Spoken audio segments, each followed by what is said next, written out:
Welcome to Carrying Wayward, a supernatural podcast for fans who aren't ready to let go, and newcomers to the series who are ready to jump in. I'm Drew Schulman. And I'm Marie Vigourou. In this episode, we're diving into Supernatural Season 4, Episode 19, Jump the Shark. Let's get this show on the road.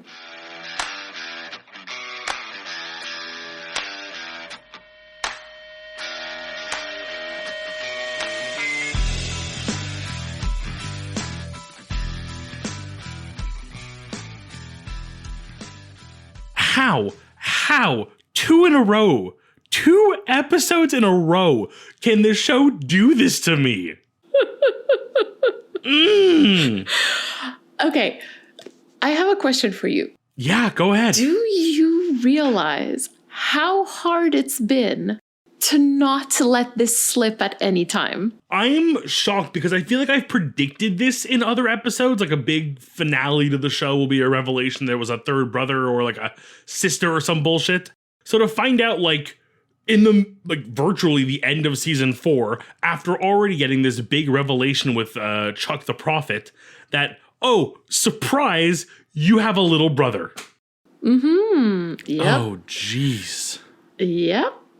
I'm so happy that we can now officially talk about it with you. And like, you know what the funny thing too is, before I started the episode, I looked at the title and I'm trying to think like, I know what this means. I know what the reference in the title is. Okay. It's for those who don't know, jumping the shark is a trope, usually where a show makes a huge change of some sort. Famously, the original Jumping the Shark was literally jumping a shark on Happy Days when the Fonz actually water skied over a shark, because that happened on that show.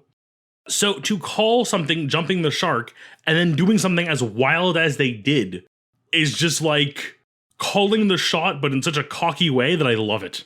Was I surprised when I first watched it? Yes. Am I surprised in hindsight? No, not at all. This is exactly what Supernatural is going to do to you. I'm mostly surprised that it wasn't written off. Even the way they built the episode, that the end result would have been, oh, the whole thing was bullshit, there wasn't actually a little brother, it was all a ploy or a trap or a thing like they expected, which they kind of still do, but then the reveal is, but there still was a brother. Like, you still have a dead brother, deal with it. Like, that was a little more shocking. Yeah, he really was your brother kind of thing. Okay, well, before we start recapping the episode without actually recapping the episode, would you like to recap the episode? Count me down. 3, 2, 1, go. Brother's got a phone call. It's some kid going, hey, I'm looking for John. They're like, too bad John's dead. And he goes, oh no, my dad's dead. And they're like, what? They go to meet this kid. They're convinced he's a demon or a monster or a creature of some sort. So they try all their tricks and traps, none of them work. And they find out that John had a secret second life with another woman and a kid who he raised properly and took care of like a normal human being. But there's still something weird going on in this town, another case of John not solving the case. And in the end, it turns out the thing they were hunting was ghouls, and it's actually the children of the ghoul that was killed who've taken on the form of John's secret second wife and John's secret second son, their brother Adam, but they have to kill them because it turns out their real brother Adam is actually dead, but they really did have a brother at the end. Recap time. Yep, there you go. That's what it is. Yeah, this was like a heartbreaking episode. Like, I really liked the kid who played Adam. I was like, the whole time I'm thinking, like, there's no way he's going to make it out of this episode. There's no way. Again, I think this is the downside of, like, living in a post-supernatural world. I know there's only 2 brothers. If a third brother made it beyond even a few episodes, I'm sure I would have found out. So I'm kind of riding this whole, like, was nice knowing you, Adam. Enjoy your 15 minutes of fame before you're burned alive. At least this time it wasn't alive. Let's move into the long game so that we can start dissecting the little pieces of this episode that are going to follow us through the seasons. So this is again another episode where John Winchester didn't actually finish the hunt and Sam and Dean ended up having to clean it up. Again, another one on the column of John just sucked at this job. I mean, if we remember José's message, she had explained that she didn't really see John as a hunter, but more as just seeking revenge. And I think that for me clarifies a lot of things for him. Like, his goal was never to really save people and hunt the things, right? It was mostly hunt the things to try to get the revenge. And if I can save a couple people, then that's cool. But if not, meh. We also find out, like you said, that John had a son in 1990 called Adam Milligan. And we find out by the end of the episode that Adam is dead. I don't know if you clocked the look on Dean's face when he hears Adam say that when John found out he had a son, he drove all night to come and see him. And I just want to remind you that this is the same John who didn't come to see Dean in Home when he called him crying and begging for help, or in Faith when he was dying.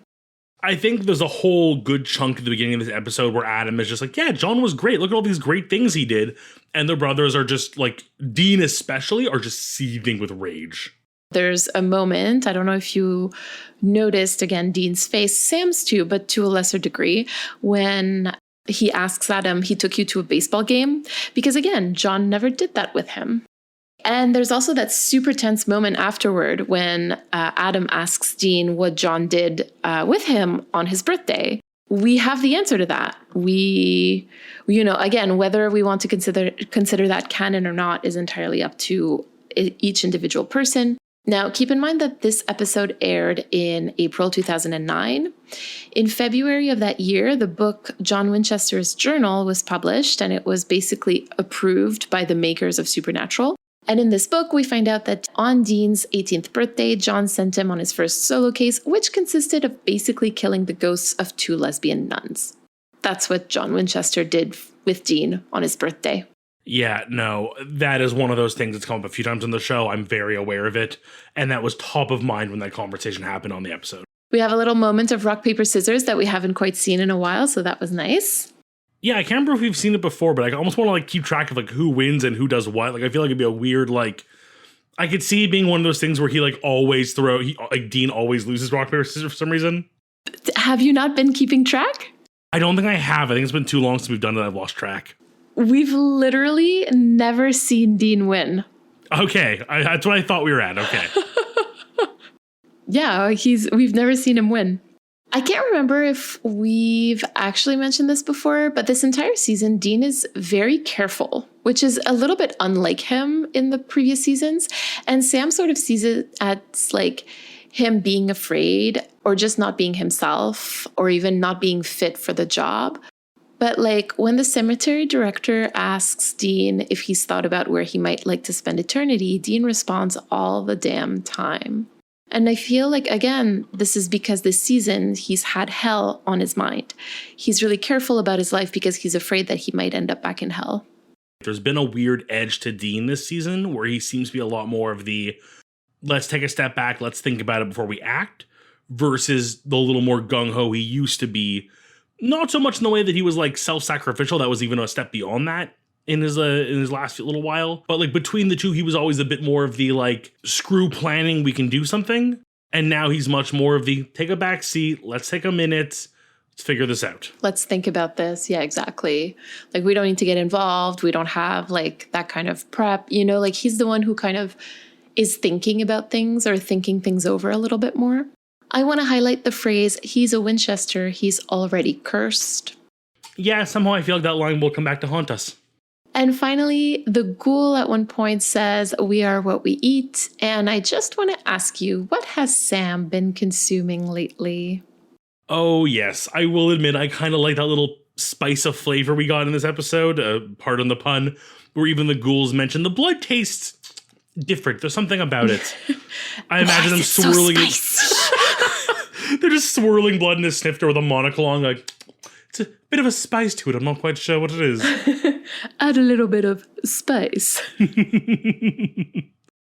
With all of that, shall we head into story time so we can discuss the brothers a bit more? Yes, please.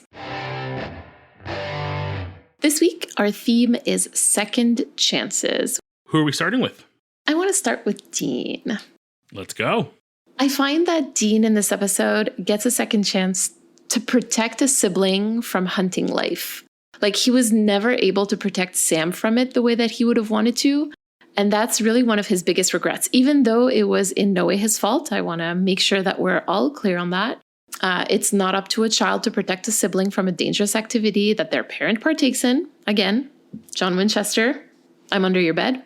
But Dean would for sure feel guilty about it, right? So here he would have a second chance, or he would have the chance, I guess, to protect Adam from the life.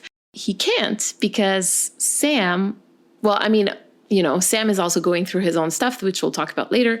And I think that Dean sort of hides behind we need to respect Dad's wishes. But honestly, I don't really buy it. I think that he's just trying to convince Sam not to tell Adam about hunting in a way that Sam would actually listen to. And right now, Sam is all Dad was the best. My dad was a hero. Yeah, that role reversal, we'll talk about it a bit more on the Sam side, I think, but like, wow, was that a really weird case? Yeah, Adam acts kind of as a great catalyst for both of them, just in regards to like how they view Adam as a second chance at something they missed. Like you said with Dean, it was very much a chance to basically take the bullet, get someone else to dodge the life they're stuck with. I couldn't get a moment out of my head while watching that happen. And that is the flashbacks in the Supernatural Christmas episode when Dean reluctantly tells Sam about what John really does. And watching Dean watch Sam do that to somebody else, that hurt. And you could see it in Dean. Like, he tried to stop him and just didn't know how to. Honestly, this episode is really, really painful. And the only thing that makes it just a little less painful is, like, there's two things. It's one, knowing that that the Adam that they're talking to is not actually Adam.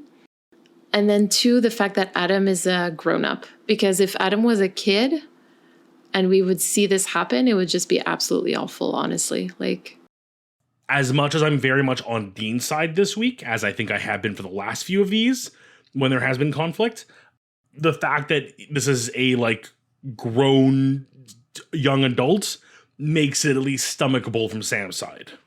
it makes me a little bit less angry with my tallest bean this week. I now just had a moment of picturing Sam doing that exact same scene about teaching him to fire and like a gun, but it's like a 4-year-old. And suddenly it's a lot funnier, but a lot darker. Well, when you think about it, Dean's first sawed-off he made when he was, 6, 9, 8, around that age? Around my child's age, you know what I mean? Like, and that's also the thing, right? Like, he's also getting like a do-over in terms of telling Sam that he shouldn't be telling Adam things like, hunting his life. You can't have these kinds of connections. Because, like, yes, we find out that John said this to Sam before he left for Stanford in this episode, but it's also actually something that Dean told Sam in Skin in season 1. So, like, we've heard Dean say those words. So the words were passed down, from John to Dean to Sam to Adam. And, like, if that is not just the saddest thing and, like, the biggest warning in how important it is to break those cycles, those toxic cycles of abuse, like, I don't know what is. So, like, Dean is really getting a second chance to realize that he was wrong in that moment, and even more importantly, that what his dad did was wrong. Yeah, and while it does appear on the surface that Dean, basically any argument of like, how do we handle this whole Adam thing, Sam kind of takes charge and Dean is kind of left in the dark. He definitely does learn the most from this. I don't feel like, we'll get to Sam in a minute again, but I feel like Dean really has an opportunity to learn from this and is now seeing it more and more. I mean, if it wasn't clear already to us that like Dean has figured out that John is the worst as well, he is now seeing it even a step further.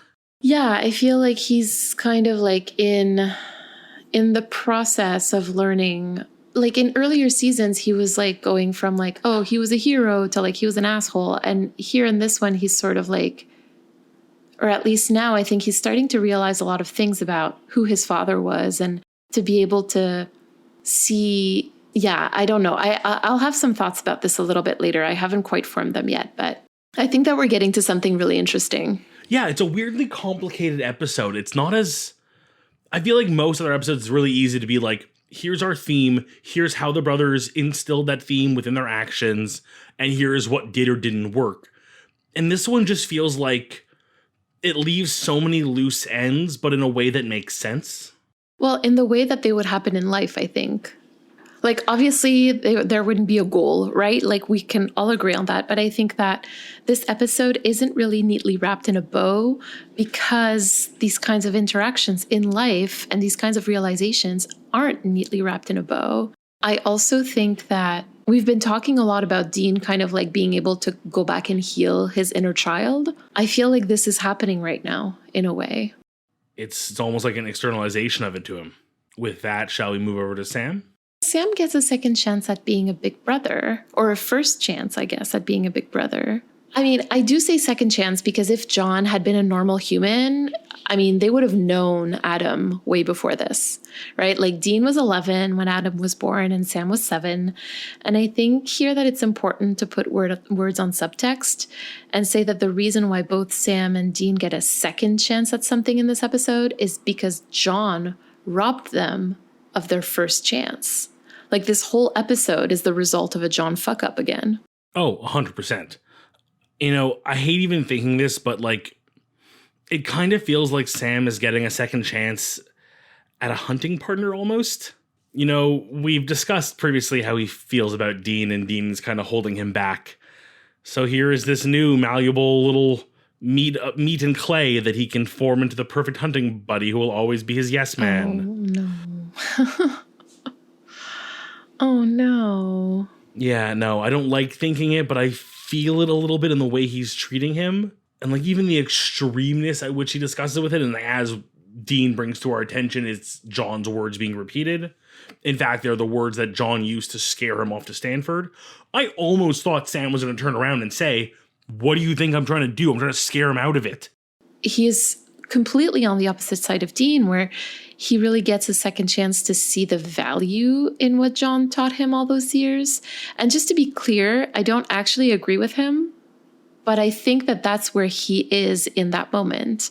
Like, to pull a quote from the pilot, if a kid were to come up to him and say that he's afraid of the monsters under his bed, like, he would literally give him a 45. Seeing Sam, who for so long was against that, and is now literally preaching John's words at this new character, I think that says so much about what Sam has turned into over these last season or so. It's episode 19 of a 22 episode season, so things are ramping up. This is one other example of that. Is there another place in the episode where second chances show up? Oh, there is, and I hate it. Oh, tell me. John got a second chance at a normal life. Oh, fuck you. The one person who so doesn't freaking deserve it. And here he is with a wife and kid who are just totally fine with their dad, the mechanic, going out of town for weeks or months at a time, not asking questions about his past and not, dealing with any of the repercussions of his world, just getting to go to baseball games and live happily ever after. I'm so angry that you said this. And notice that he did not involve Sam and Dean in this second chance. He literally never told them about it. No, all for himself. All for himself. Oh my God. Okay. I'm so mad. And this is the man who's getting a spinoff? Oh my God. What is this? Oh God. Oh my God. Okay. Whew. Okay. I need to shake this off. My observation is that it's an obvious one, but we haven't actually named it. It's the ghoul getting a second chance to kill everybody that John Winchester ever knew. No, this is literally like, as much as it becomes a story of revenge in the sense of like, that's how they're positioning. Again, revenge is like a surprisingly heavy theme in this episode too. That is Sam's drive for what he does. And even Adam has a moment where he's like, "But you've gotten your revenge, so you're done." Sam's like, "No." And remembering now that is the ghoul Adam, who is also out for revenge against Sam, hearing this is like, what a weird like scenario to be in, being like, "Oh, I'm doing all this to get to you. You're telling me I'm going to keep going after this?" That's a weird thing to tell me. And again, I'm kind of thinking about Dean's role in all this, especially if you compare it with the very early season where Dean was the one, moving forward the drive for revenge, and how now he's like, it doesn't matter anymore. Like, yeah, it feels like, obviously he doesn't love Lilith. Like, I think we can all agree on that, but he's not the one chasing her down to get his own revenge for her sending him to hell. It's Sam. All right, let's move on to critical time before we bum each other out too much. I'm okay with that. So, who was behind this surprisingly upsetting episode? Well, obviously, it would be Andrew Dabb and Daniel Laughlin. This is the duo that gave us Yellow Fever and After School Special. Mm-hmm. This episode was also directed by Phil Sgriccia. A classic. A classic. All right, Drew, can you tell us a little bit more about ghouls today? Your friends never get tired of making the most boring jokes. Working the graveyard shift at an actual graveyard just delighted them. Honestly, I'm a night owl anyways, and the gig pays ridiculously well. I've worked security a lot of places, and mostly it's the same. Sitting around, listen to a podcast, or some music while keeping an eye on the security feeds. Sometimes, depending on the place, tour around, check doors and such. The cemetery came with its share of spookier nights, but they didn't ask much of me. Except tonight. I came in for my shift to find the owner still there. Usually the groundskeeper would be alone and just wave as he passed by, and that was it. The owner wasn't alone though. He was surrounded by cops. There were a lot of them. I slipped off my headphones and took off my coat as I walked over to see what the commotion was. It would seem a family had come by to pay respects during the day and, noticed a terrible smell in the grounds. This would not normally be a case for the police until the source was found to be a mausoleum that had been broken into and many of the bodies torn apart inside. Luckily, I was late to the event and missed the cleanup. After the police left, my boss made sure I was okay working the night, and as normal, I found myself doing what I always did, though with one headphone slid back so I could hear my surroundings, just in case. Luckily for me, I did this because I would have missed the doorbell otherwise. It was one of the officers from earlier today. She asked if she could patrol the cemetery with me as she wanted to see if there was, any place that might have been a better point of access under the cover of night. So we did the normal route, and she stopped to investigate the walls or fences in some places, and then she went to check on the scene of the crime. She stepped inside, and I waited. I waited a little too long. Something felt strange. I stepped inside the crude opening that she had stepped through and shone my flashlight around. At least I spotted her almost immediately, on the ground, surrounded by what I knew was dried blood on the ground. I felt a hand on my back and heard her voice, not coming from the corpse in front of me. All I heard was, "Thanks for the tour," before something struck me on the back of the head. They got ghouls almost exactly right. They're a creature from Arabic folklore, sometimes included with the jinn or demons. They were popularized in the West after a translation of some Arabic stories, including the famous 1001 Nights. Pretty much exactly what they were described as in the original Arabic lore. They are a creature that eats corpses. Some have been known to go a little more extreme and go after the living if they had a particular vendetta or reason to. That's really interesting because I also want to talk about the writing team today. I want to talk specifically about Andrew Dabb because he's going to be the co-showrunner of the series, from season 12 to season 15, along with Robert Singer. This might be controversial, what I'm about to say, because he's he's a very polarizing figure in the fandom, but I really think that he is great when it comes to the brothers' origin story. I really find that he and Daniel Laughlin really, like you said, nailed Sam and Dean in this episode and their growth over the last 4 seasons and more. And a moment that we don't talk about enough as a fandom is when Dean tells Sam that he's more like John than Dean will ever be, despite basically having tried to emulate him his entire life. That just encapsulates these two characters so well in just a couple of lines of dialogue. And Sam says that he's going to take it as a compliment, and then Dean replies that he can take it however he wants. We've talked about how Dean's understanding and his vision of John has been shifting since his death. And this really feels like a milestone because all of a sudden he's not really swinging as much back and forth between my dad was a hero and my dad was an obsessed bastard. He's starting to see him with a bit more clarity than before. And he's also realizing that he has conflicting feelings about him. On the one hand, he loved him. And, despite how much we hate John, Dean loves him, loved him, and will always love him, looked up to him, and basically tried to be just like him. And then on the other hand, like this person that he loved so much also took almost everything from him. And he's just like starting to wrap his head around like those those things can all coexist. And that is incredibly scary. Yeah, like the realization that someone is more than just the image of them you have in your head or the image they present to you. You know, learning that John can still be the man who raised him and taught him how to do all the things he's good at, but was still a bad person in a lot of ways. People contain multitudes. Yeah. And that's the thing, right? Like, I think Dean had been so trained to see his dad one way that, like, I think this is what we're seeing is him healing, right, in his own way. And I really cherish this moment because it's so rare that we see that in Supernatural. Thank you, Andrew Dabb and Daniel Laughlin, for this moment and for this episode, because it does set up a lot of really, really cool stuff.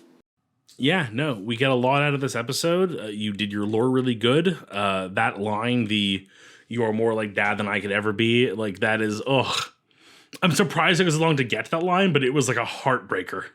Right, exactly. But for me, it's like the follow-up too, right? Like, I'll take that as a compliment. You can take it however you want. Like, he's enacting his own boundaries. Dean is enacting his boundaries and saying, like, I don't really care how you decide to take it. I know what I meant. And that's what matters to me in this moment.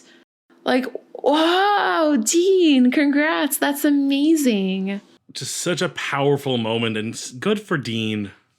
All right, let's go and hear from our community.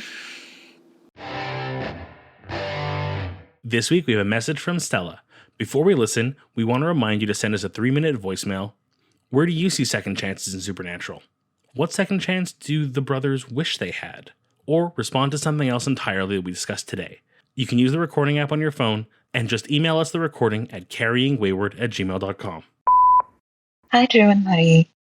Big fan of your podcast. I'm making my way through your season 1 episodes right now. So I know you're already well into season 2, and I'm really looking forward to you guys going through the entire series.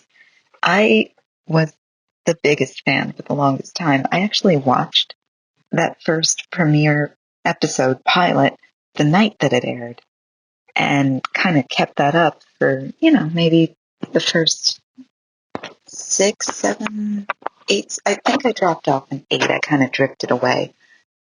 But yeah, it's been really fun to revisit all of the thing that I used to obsess over the longest time when I was in high school. So, and well into my young adulthood. Anyway, this voicemail is actually for season 4, episode 19, Jump the Shark. And I just wanted to send it in and kind of thank it. I thought it just occurred to me a little while ago that I kind of have a funny little connection to this particular episode. And, forgive me, it may be a little too, like, TMI, a little too my life specific, personal, but it's also kind of weird. It's a weird little coincidence that, figured why not? I'll share. About, oh God, I don't really remember the timing of it. No more than a month, but probably closer to like a couple of weeks. I found out from my mom that my father had another kid. So, like full disclosure, my parents divorced. Nobody ended up on the ceiling, engulfed in flames. It was normal, the thing that actually happens in real life, not the weird fictional stuff. So yeah, my parents had me, the eldest child, and then I have a younger brother, but I also have this half brother who I've never met, who's younger than the both of us, just out there in the world.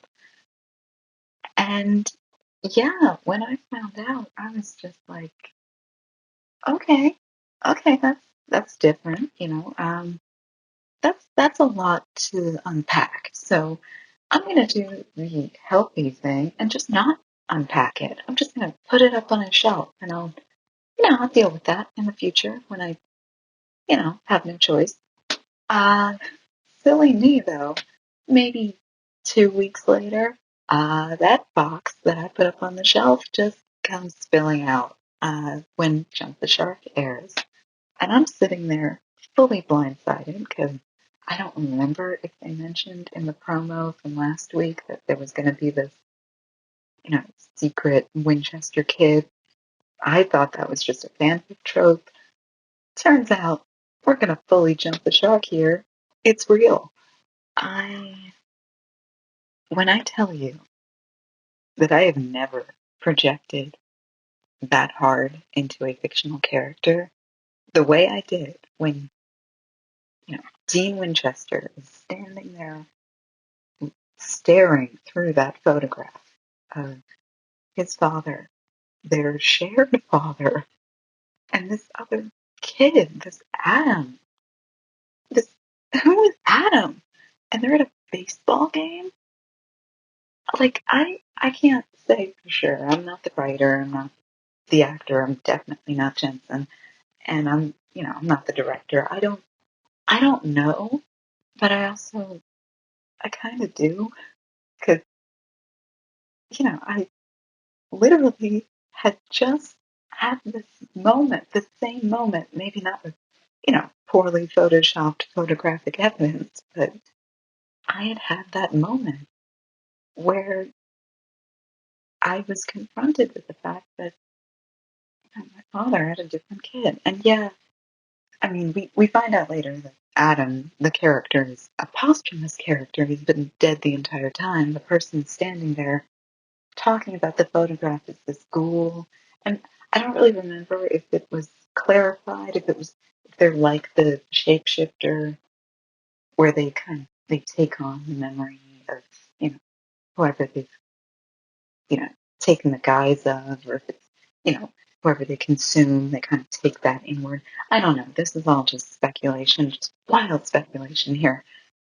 Ultimately, though, it doesn't matter because, like, he can say whatever he wants. Yeah, it's a birthday present, or, it didn't happen often, or it did happen. Like, it doesn't matter what he says because in Dean's hand is photographic evidence that his father treated this kid differently than he did his own kids. Because he never took Dean to a baseball game. He said as much, and he didn't do it with Sam either. We know we know how John treats his kid, or we thought we did, because Dean thought he did. Because why would he treat them any differently?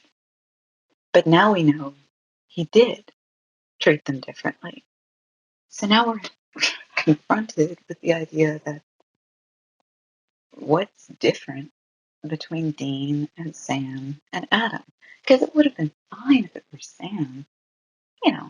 He would have been happy for him. But Adam is an unknown quantity. Is Adam special? Like, just, oh my God, the spiral, the horrible circular thoughts of just like, what did I do wrong? Why am I different? Why is this kid different? Oh my God. Like, I know other things happened in this episode, but that scene lives forever, like ingrained in my brain, because it was everything that I thought and then pushed away and then had no choice but to deal with in about less than a minute. It's a really short scene. Anyway, yeah, I just wanted to share that because it was super weird. Uh, I've never had that kind of just like real life and then fictional life, but it's the same life at the same time. And yeah, I just wanted to share that because it was weird. So anyway, really enjoying the podcast. Cannot wait until you get to this episode. Cannot wait for you to get to the weird seasons that I wasn't there for. Because hell, I guess I'll just jump back on board this train. It's fun. Yeah, keep it going. Carry on. Stella, first I have to say that I'm very sorry for making you jump back onto that train that is supernatural, because it is a train wreck and we don't want to drag people down with us. But we are happy that you're along for the ride, and we'll try not to crash and burn at the end.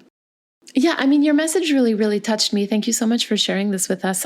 I'm going to talk a little bit more during my reflection, but I also have a much younger half-brother that I only learned about later in life. Not so much later in life, but definitely after he was born. So yeah, this episode is definitely bittersweet for me. And I really relate to what you're saying about how Dean must have been wondering, what is it about him that made his dad act this way with him? And I think that is such an example of like a wounded child, because it's never the child that does anything for the parent to act a certain way with them. It's the parent's fault in this case that he was treated that way. It wasn't his and it wasn't Sam's, and Adam's not any different than him. And it's not Adam's fault that Dean got treated badly. And yet I completely understand Dean being jealous of him and being envious and just kind of spiraling down those thoughts. And that's kind of why I say that I think this episode is incredibly important, because you see Dean kind of going through that, but then also realizing that it was never about him. It was always about John. This was not his fault. It was John's. So thank you for bringing that to the conversation. Yeah, Stella, thank you so much for having the strength to share that with us. I will be honest, as shocked as I was with the episode, I did not expect our voicemail to follow suit. Yeah, it's apparently a more common story than we think. I mean, I've had family secrets on that same level come to fruition recently, and I've known about some family secrets that came to light in similar veins back in the day. So families are just weird is what we're learning today. The more out there things you think you hear about are sometimes more commonplace than we expect. But being able to share with us the way it made you feel, I think helps us have a better understanding of how the brothers would feel, as much as we discuss Dean and some of those key moments. But you really got to think about, like, there's probably a part of Dean that, like, didn't want to believe it more than he thought it was, like, a fake, just because it seemed so outlandish and he didn't want to have to reckon with it. There's that level of disappointment when he figures out, like, this isn't a shapeshifter or a demon of some sort. And, getting someone else's real human experience about this really does help us understand and connect to the character. Thank you so much for sharing that with us today. And thank you so much for bringing it to our show and joining us on this crazy ride. And hopefully you and I can enjoy some wackier seasons down the road. Let's head on down and reflect on this episode. I have a feeling we're going to be on the same subject here a little differently, though, and that is going to be siblings. Siblings. And, none of mine were secretly kept from me, despite my father's surprise second marriage we didn't know about from before my mother. Or first marriage. First marriage, sorry, yes. That my mother is the second marriage, and there was a first marriage. No kids in that one that we know of yet. Just saying, I may have an older sibling I have no idea about, but fairly sure we don't so far. The marriage only lasted a month, apparently. That's enough for a child. I'm just saying it is. But it just reminds me that, like, as much as we make such a good big deal in this show about talking about found family, sometimes that found family, the people you choose to connect with, are still family. And, I watch my wife, who talks to her sister on a literal daily basis. They are best friends. And, I just got off a weekend of seeing my brother, who still lives in town, and getting to connect with him. We're actually planning his birthday right now, his 30th.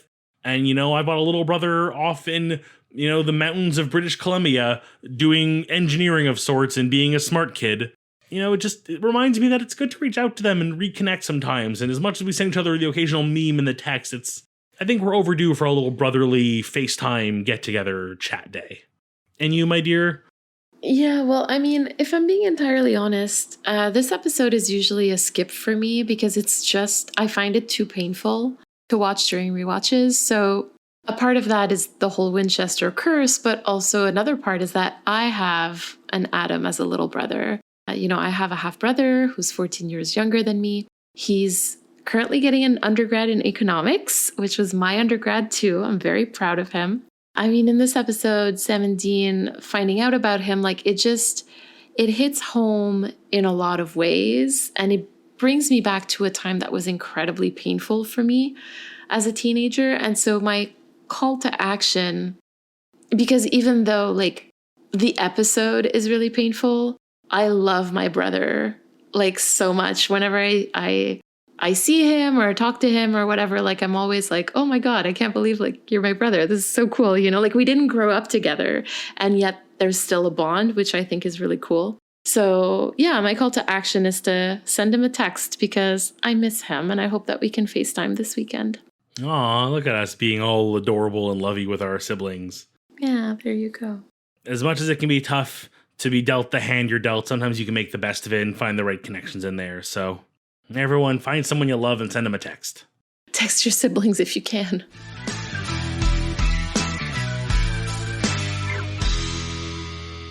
You've been listening to Carrying Wayward, a supernatural podcast produced by Rochelle Castellano, hosted by Marie Vigouroux and myself, Drew Schulman. Thank you to our bunker patrons, Katira, Michelle, and Elle, for their generous support. This week, we'd like to thank Stella for her message. Help us keep the conversation going. You can send us a 3-minute voice recording at carryingwayward@gmail.com. Follow us on Twitter, Instagram, TikTok, and YouTube using @carryingwayward, and leave us a rating and a review on your podcast service of choice. And don't forget to join our Ko-fi or Patreon for perks and extra content. You can use the links in all of our social media bios or go directly to carryingwayward.com. Carry on, our wayward friends. Whap, whap. So is it